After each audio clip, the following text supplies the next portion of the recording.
ایمان والو اللہ سے ڈرو اور صاف صحیح بات بولو۔ اس کا انعام یہ ہے کہ یصلح لکم اعمالکم ویغفر لکم ذنوبکم، تمہارے اعمال درست کیے جائیں گے اور تمہاری مغفرت کی جائے گی۔ تو دونوں کام، ہمارا دنیاوی مسئلہ بھی حل ہو جائے گا اور ہمارا آخرت کا معاملہ بھی حل ہو جائے گا دو کام کرنے سے۔ صاف صحیح بات بولنے سے اللہ فرما رہے ہیں کہ تمہارے اعمال کو درست کر دیں گے، اللہ سے ڈرنے سے اعمال درست ہو جائیں گے، اور صاف صحیح بات بولنے سے اللہ ہماری مغفرت کر دیں گے۔ یصلح لکم اعمالکم ویغفر لکم ذنوبکم ومن یطع اللہ ورسولہ فقد فاز فوزا عظیما، جو اللہ اور اس کے رسول کی اطاعت کرے گا وہ دنیا اور آخرت کی بڑی کامیابیوں تک پہنچ جائے گا۔ ہمارے لیے حکم یہ بھی ہے کہ تقوی اختیار کرنا اور نیک لوگوں کی صحبت اختیار کرنا۔ تو یا ایھا الذین آمنوا اتقوا اللہ وکونوا مع الصادقین، اے ایمان والو اللہ سے ڈرو اور صاف اور نیک لوگوں کی صحبت اختیار کرو۔ اے ایمان والو اللہ سے ڈرو اور نیک لوگوں کی صحبت اختیار کرو، ان کے ساتھ رہو۔ یا ایھا الذین آمنوا اتقوا اللہ وکونوا مع الصادقین، سچوں کے ساتھ رہنے کا حکم ہے۔ آج بہت سے لوگ کہہ دیتے ہیں کہ ارے دنیا میں سچے کون ہیں، سب لوگ برے ہیں، ان کا یہ معاملہ ہے، وہ یہ غلط کام کر رہے ہیں۔ وہ ٹھیک ہے، بہت سے لوگ غلط ہو سکتے ہیں، لیکن بعض لوگ جو بھی اچھے لوگ ہیں ان کے ساتھ رہنے کا اللہ نے ہمیں حکم دیا ہے۔ تو نیک لوگوں کی صحبت یہ ہمارے لیے بہت نافع، بہت مفید ہے۔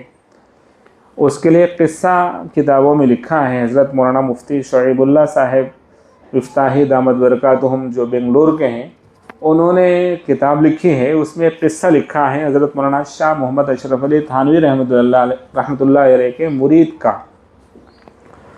حضرت کے ایک مرید تھے، انہوں نے خط لکھا، حضرت میرے اندر غصہ بہت ہے، میں آپ کے پاس آ نہیں سکتا، میں بہت دور رہتا ہوں۔ تو وہ جو مرید تھے حضرت تھانوی رحمۃ اللہ علیہ کے، وہ لکھنؤ کے علاقے میں رہتے تھے۔ تو کہا حضرت میں بار بار آ نہیں سکتا، میرے اندر غصہ بہت ہے، میرا علاج کیا ہے؟ تو حضرت نے کہا ٹھیک ہے، آپ اگر اپنا علاج چاہتے ہو تو دیکھو میرے ایک خلیفہ لکھنؤ کے علاقے میں فلاں جگہ پر ان کی کلینک ہے، وہ حکیم ہیں، وہ طبیب اور ڈاکٹر ہیں، لوگوں کا علاج معالجہ کرتے ہیں، اور وہ میرے خلیفہ ہیں، تم ان کی صحبت میں جا کر ان کی اجازت سے رہو، اور اس کے بعد کیا ہو رہا ہے مجھے اطلاع بھی دیتے رہو۔ حضرت تھانوی رحمۃ اللہ علیہ کے مرید نے خط لکھا کہ حضرت میرے اندر غصہ ہے، یہ غصہ ختم ہونا اور میں نارمل انسان بننا، یہ غصہ ختم کرنے کے لیے مجھے کیا کرنا چاہیے، کچھ تجویز بتائیے، کچھ وظیفہ بتائیے۔ تو حضرت نے فرمایا کہ دیکھو لکھنؤ میں ہمارے ایک مرید ہیں اور فلاں محلے میں ان کی کلینک ہے، ان کا حکیمی دواخانہ ہے، ان کی اجازت لے کر ان کی خدمت میں رہو، ان سے کچھ بولنا نہیں۔ وہ اگر علاج کر رہے ہیں، اپنا کام کر رہے ہیں تو کرتے رہیں، لیکن تم خالی ان کی خدمت میں رہنا اور بیٹھنا۔ تو اس کے بعد 15 دن کے بعد آ کر مجھے اطلاع دینا کہ تمہارے اندر کچھ تبدیلیاں آئیں، تم جو چاہتے تھے وہ غصہ نارمل ہو جائے، صحیح ہو جائے، ایسا کچھ فائدہ ہوا نہیں ہوا، 15 دن کے بعد مجھے اطلاع دینا، خط لکھتے رہنا۔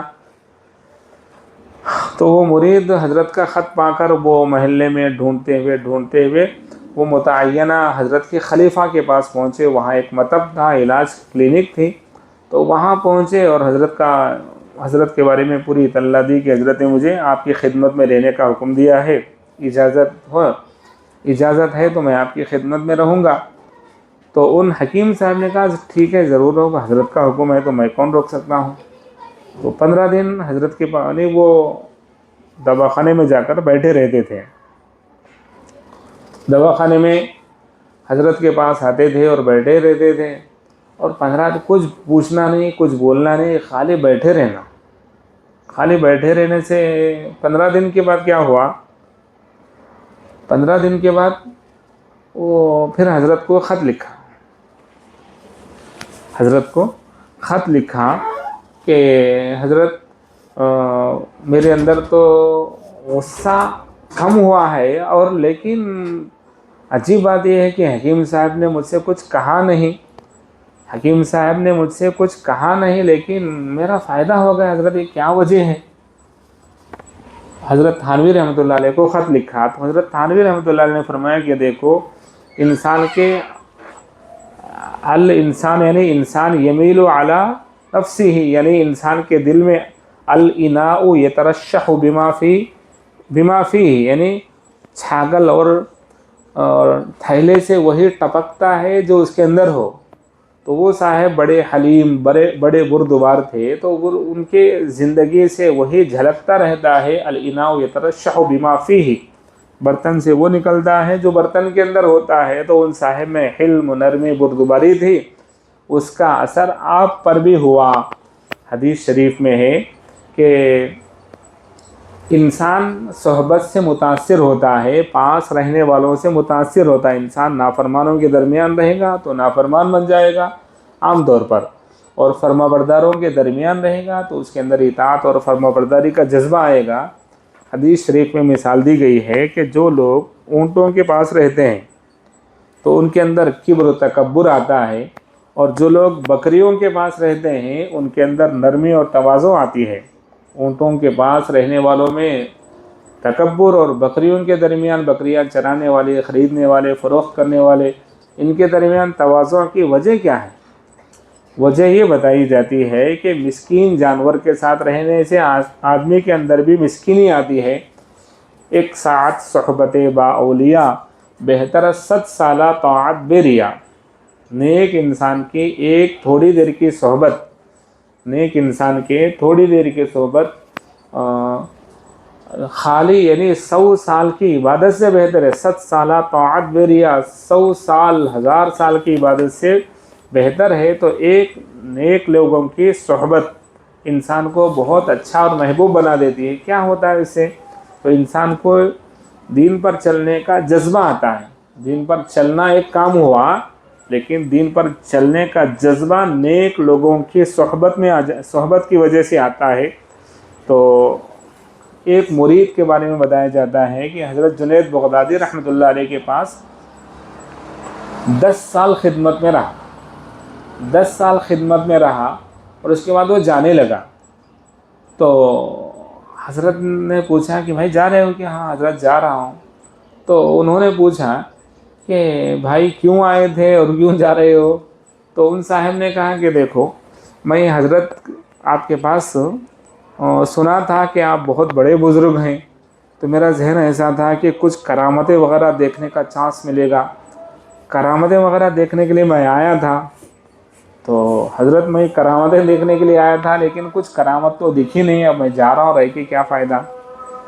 حضرت کو جوش آ گیا۔ حضرت نے پوچھا کہ ارے کرامت دیکھنا چاہتے تھے کیا؟ اچھا 10 سال تم میرے پاس رہے، یہ بتاؤ مجھ سے کوئی کام خلاف سنت ہوتے ہوئے دیکھا کیا؟ مجھ سے کوئی کام، ایسا کام جو سنت کے خلاف کر رہا ہوں، نماز پڑھ رہا ہوں، وضو کر رہا ہوں، لوگوں سے گفتگو کر رہا ہوں، یا آرام کر رہا ہوں، کھانا کھا رہا ہوں، تم بہت دیکھتے تھے میرے پاس، لیکن کوئی کام ایسا اگر ہے تو بتاؤ جو میں نے خلاف سنت کیا ہو۔ تو انہوں نے کہا نہیں حضرت، وہ ایسا خلاف سنت تو نہیں دیکھا، میں سمجھتا تھا کہ کچھ دسترخوان اترے گا، کچھ چمتکار ہوگا، کچھ لوگ ہوا میں اڑیں گے، کچھ پیسوں کی تھیلی آئے گی، ایسا کچھ میں دیکھنا چاہتا تھا، ایسا تو کچھ بھی نہیں دیکھا۔ تو حضرت نے کہا دیکھو وہ تو فانی چیزیں ہیں، باقی رہنے والی چیز ہمارا عمل قابل قبول جو ہوگا وہ سنت کے مطابق رہنے سے ہوگا۔ تو سنت اور سنت پر استقامت یہ کرامت سے بہت بڑی چیز ہے۔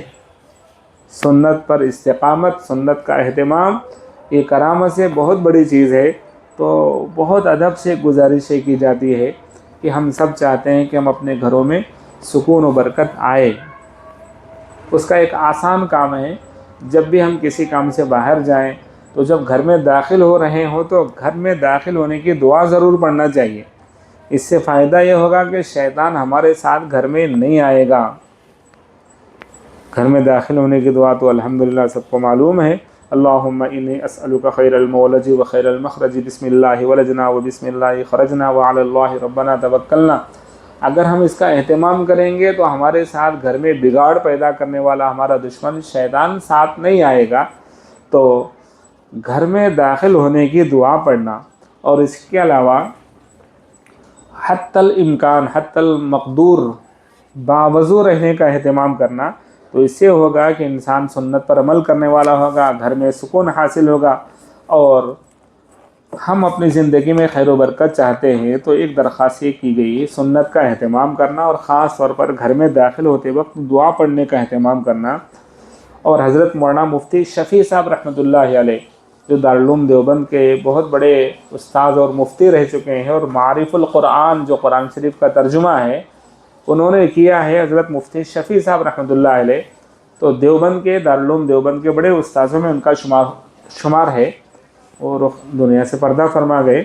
تو حضرت مفتی شفیع صاحب رحمۃ اللہ علیہ فرماتے ہیں کہ ہمارے ایک استاذ تھے حضرت مولانا محمد میاں صاحب رحمۃ اللہ علیہ دیوبندی، حضرت مولانا محمد میاں صاحب دیوبندی رحمۃ اللہ علیہ بڑے درجے کے، بلکہ مفتی شفیع صاحب رحمۃ اللہ علیہ کے استاد ہیں۔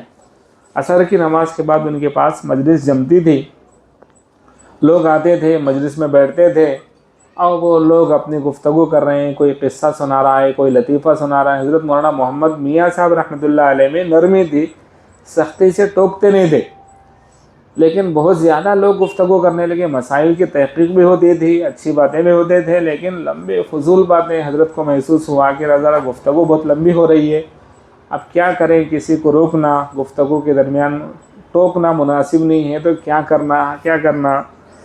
تو حضرت مولانا محمد میاں صاحب رحمۃ اللہ نے کہا ٹھیک ہے میں آج مجلس ختم ہو گئی، کل سے ہماری مجلس میں گفتگو کرنا ہے تو عربی میں گفتگو کرنا، اردو میں گفتگو کرنے کی کسی کو اجازت نہیں ہے، آئندہ کل سے ہم گفتگو کریں گے تو عربی میں گفتگو کریں گے۔